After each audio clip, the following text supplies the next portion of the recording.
चीन के अनुसार कौन सी ऐसी बात है जो भारत को अपनी जनता को नहीं बतानी चाहिए? जाते जाते चीन अब एक बड़ी चाल चल रहा है। चीन गया था तुर्की से मदद मांगने के लिए। तुर्की ने क्या हाल करा और उल्टा किस तरह का मजाक बनाया, जानेंगे तो आपकी हंसी छूट जाएगी। और अमेरिका ने दिया भारत के लिए बड़ा बयान। चीन की सेना हट रही है या फिर एक नया चाल चल रही है सीमा पर? और इजराइल का नया जासूसी हथियार क्या करने वाला है? आइए जानते हैं इन खबरों को विस्तार से। भारत चीन विवाद में अजीत डोभाल की एंट्री के बाद चीनी सेना पीछे हटने लगी है, लेकिन यहाँ पर भी चालाकी कर रहा है चीन। आपको बताएंगे आगे कैसे। जहाँ एक तरफ अंतर्राष्ट्रीय दबाव है चीन के ऊपर, चीन ने भारत को आंकने में गलती कर दी। उसे लगा था भारत अकेला होगा, लेकिन भारत के साथ इतने बड़े बड़े दिग्गज आने लगे कि अब चीन को ही डर लगने लगा है। यहाँ तक कि अमेरिका और भारत में गुप्त रूप से बातें हो रही हैं, और वह बातें सीमा को लेकर, सुरक्षा को लेकर भी हो रही है।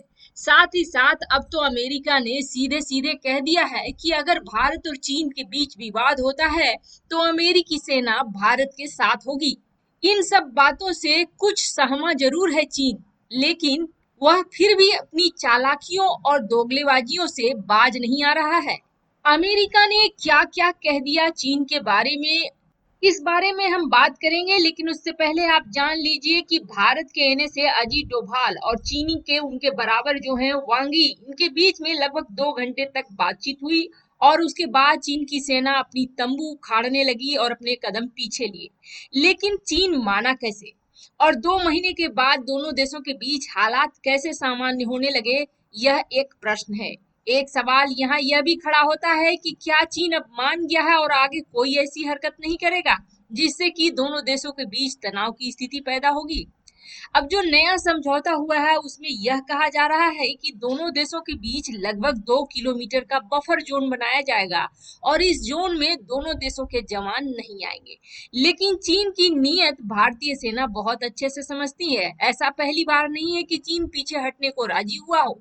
इसके पहले भी डोकलाम में हम चीन की बदनीयत को देख चुके हैं। 3 दिन पहले पीएम मोदी ने एलएसी का दौरा किया था। इस दौरान चीन को बहुत बुरा लगा था और चीन की ओर से यह भी कह दिया गया था कि भारत ऐसी कोई हरकत नहीं करे जिससे कि तनाव और बढ़े। हालांकि उसके बाद हालात में कुछ और ही होने लगा। चीन अब गलवान घाटी इलाके में लगभग 2 किलोमीटर पीछे खिसक गया है, लेकिन भारत उसकी हर हरकत पर पैनी निगाह बनाए हुए। अब जब अजीत डोभाल खुद मोर्चे पर उतरे तो चीन को पीछे खिसकना पड़ा। चीनी सेना ने गलवान घाटी में अपने कैंप पीछे हटाने शुरू कर दिए हैं और ऐसा माना जा रहा है कि एलएसी पर डिसएंगेजमेंट की प्रक्रिया शुरू हो गई है। लेकिन ऐसा कहा जा रहा है कि चीनी सेना की सभी मूवमेंट्स पर 72 घंटे तक नजर रखी जाएगी और उसके बाद ही इसको सफल माना जाएगा, क्योंकि पहले भी दोनों देशों के बीच सहमति बनी थी, लेकिन चीन वापस से भारत की तरफ घुसने लगा था। चीनी सेना 15 जून को एलएसी पे झड़प वाली जगह से पेट्रोल पॉइंट 14 से 1.5 से 2 किलोमीटर पीछे हटने की खबर है। चीनी सैनिकों ने गलवान नदी के मोड़ से भी हटना शुरू कर दिया है और इस इलाके में जो अस्थायी ढांचे और टेंट बने थे उसको हटा दिया है। राष्ट्रीय सुरक्षा सलाहकार अजीत डोभाल भारतीय सेना के साथ भारत और चीन की सीमा पर लगातार निगरानी कर रहे हैं और दोनों देशों के सेना के बीच के गतिरोध को जल्दी सुलझाने की कोशिश कर रहे हैं। अब चीन की नापाक चाल देखिए। एक और चीन का नेतृत्व भारत के साथ बातचीत करके यह बता रहा है कि वह शांति स्थापित करना चाहता है, लेकिन पीएलए यानी कि पीपुल्स लिबरेशन आर्मी, चीन की आर्मी ने सीमा पर अपनी पकड़ भी मजबूत कर ली है और ऐसी जगहों पर सर्विलांस कैमरे भी लगा दिए हैं जिनसे भारत की सेना पर वह 24 घंटे नजर रख सकती है। यानी कि यह पीछे हटना अभी कारगर नहीं माना जाएगा। हो सकता है वापस से चीनी सेना आए। भारत और चीन में जो भी तनाव सुलझाने के लिए बातचीत हो रही है, लेकिन ग्लोबल टाइम्स जो कि चीन का मुखपत्र है या फिर ऐसा कहें कि सरकारी तंत्र है, जो चीन कहना चाहता है वही ग्लोबल टाइम्स कहता है। उसने यह कहा है कि भारत और चीन के बीच जो भी समझौते हो गए हैं उसको चुपचाप लागू कर दिया जाना चाहिए, देश में बताना नहीं चाहिए। और खासकर भारत में तो बताना ही नहीं चाहिए। भारत में राष्ट्रवाद भड़क जाएगा, देशभक्ति भड़क जाएगी इससे। डिटेल्स को भारत और चीन में नहीं बताना चाहिए, खास करके भारत में तो बताना ही नहीं चाहिए, क्योंकि वहां पर बहुत ज्यादा राष्ट्रवाद भड़का हुआ है। लोग चीनी सामानों की बैन की मांग कर रहे हैं और यहाँ तक कि जंग की भी मांग कर रहे हैं। तो यह सही नहीं है और भारत को राष्ट्रवाद पर इतना झुकना भी नहीं चाहिए और झुककर भारत और चीन के बीच संबंध खराब नहीं करने चाहिए। इन बातों से आपको क्या लगा? इन बातों से यही है कि ग्लोबल टाइम्स यह साबित करना चाहता है कि इस मामले में भारत झुका है, चीन नहीं झुका है। इसलिए भारत अगर इन चीजों को बतलाता है तो उसकी जनता राष्ट्रवाद के मुद्दे को उठाने लगेगी। अगर इस बात को गोपनीय ही रखना था तो ग्लोबल टाइम्स ने इसे छापा क्यों? तो आपको बता दें असल में क्या हुआ है। असल में यह प्रोपेगेंडा चीन खुद के लिए कर रहा है ताकि चीनी जनता नहीं भड़क जाए। पहले भी जो मुठभेड़ हुई है उसकी जानकारी चीन ने अपनी जनता को नहीं दी है और अब इसके बारे में भी नहीं देना है, लेकिन इसको इस तरह से प्रेजेंट कर रहा है ग्लोबल टाइम्स जैसे कि भारत झुका है, चीन नहीं झुका है, जबकि स्थिति इसकी उल्टी है। चीन के बढ़ते हुए विस्तारवादी नीति से अब अमेरिका ने साफ साफ कहना शुरू कर दिया है कि भारत और चीन में अगर किसी भी तरह का विवाद होता है और लड़ाई की स्थिति आती है तो अमेरिकी सेना भारत के साथ सशक्त होकर तैयार है। इसी वजह से दो दो एयरक्राफ्ट कैरियर इन इलाकों में घूम रहे हैं ताकि कभी भी चीन को जवाब दिया जा सके। साथ ही अमेरिका ने साफ किया कि अमेरिका अब भी साबित कर सकता है कि वह एक सुपर पावर है और उसके पास सेना की ऐसी ताकत है जिससे वह चीन के नापाक इरादों को काबू में ला सकता है। इजराइल और ईरान में काफी समय से टेंशन है।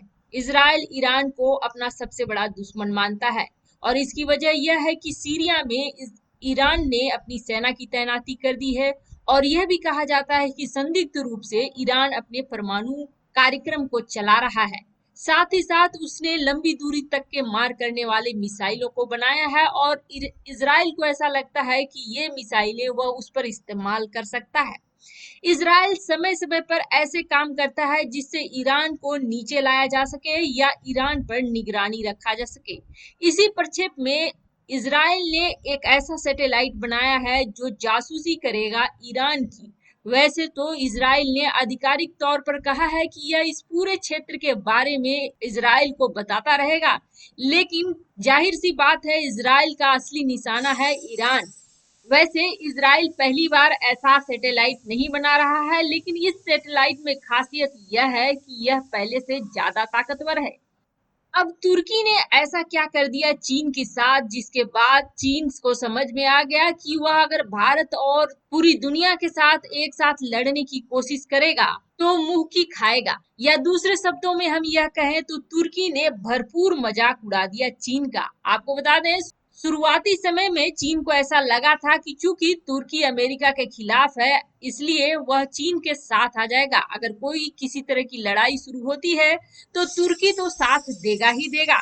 लेकिन अब तुर्की ने एक ऐसी हरकत कर दी है जिसको सुनकर आप यही कहेंगे कि तुर्की ने गजब मजाक बनाया। कुछ दिनों पहले चीन कोशिश कर रहा था तुर्की को अपने पाले में लाने के लिए। इसके लिए उसने तुर्की को संघाई एसोसिएशन में शामिल होने का लालच भी दिया, लेकिन फिर भी तुर्की ने भारत के खिलाफ कुछ भी नहीं बोला इस मुद्दे पर। वैसे आपको बता दें तुर्की पहले भी कई बार भारत के खिलाफ बयान दे चुका है, लेकिन ऐसे मौके पर उसने बयान नहीं दिया। और अब तो उसने चीन के बारे में यह कह दिया कि कौन है जो शी जिनपिंग को इन नीतियों के बारे में बता रहा है।